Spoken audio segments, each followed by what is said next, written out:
The Middle East, a region that has been a hotbed of conflict for decades, now finds itself at the center of a new geopolitical chess game.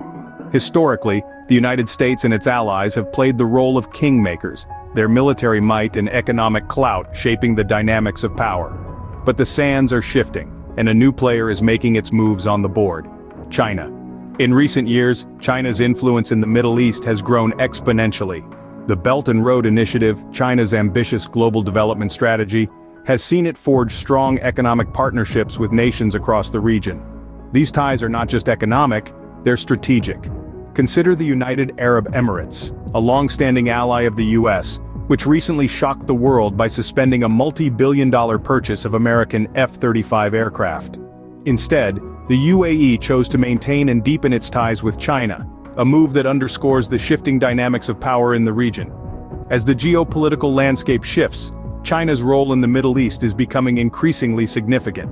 This isn't just a game of nations, and it's not just about power, it's about people, peace, and the prospect of a future where diplomacy, not conflict, shapes the destiny of the Middle East. China's approach to diplomacy in the Middle East is unlike any we've seen before. It's a strategy that is rooted in a policy of non-interference and economic collaboration, a stark contrast to the more traditional approaches of military intervention and arms sales that we've seen from other global powers, like the United States. China's policy of non-interference is not just a diplomatic stance, it's a commitment to respect the sovereignty of other nations, to allow them to resolve their internal affairs without external meddling. It's a principle that has been a cornerstone of China's foreign policy since the 1950s, and one that it continues to uphold today, even as it increases its involvement in the Middle East. But this policy doesn't mean that China is a passive observer in the region, far from it. In fact, China has been actively fostering economic partnerships with Middle Eastern nations as part of its ambitious Belt and Road Initiative. This initiative, which seeks to create a network of trade routes linking China with the rest of the world, has positioned China as a key player in the region. And it's not just about economics. China's commitment to impartial conflict resolution is also evident. Take, for example, the recent Saudi-Iran agreement that China helped mediate. This deal, which challenged the long-standing US dominance in the region, signified a shift towards diplomacy and peace, away from military intervention and arms sales. China's diplomatic strategy, rooted in non-interference, economic collaboration, and impartial conflict resolution, presents a unique opportunity for stability in a region long plagued by conflict. It's a different approach, one that respects the sovereignty of nations and prioritizes economic partnerships and diplomatic solutions over military intervention. And it just might be the key to a more peaceful Middle East. As China's influence grows, what does the future hold for its role in the Middle East? Fast forward to a potential near future, and we can imagine a Middle East where China's influence is increasingly felt.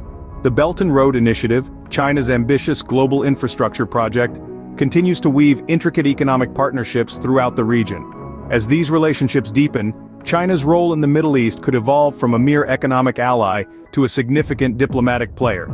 This shift could bring about a more balanced geopolitical landscape, moving away from a sole superpower exerting its influence to multiple global players contributing to the narrative. A more multilateral Middle East, where diplomatic ties and economic partnerships hold as much sway as military might, could be on the horizon. China's impartial conflict resolution approach, as seen in the Saudi-Iran agreement, presents an alternative to the history of military intervention and arms sales that have characterized the region for decades.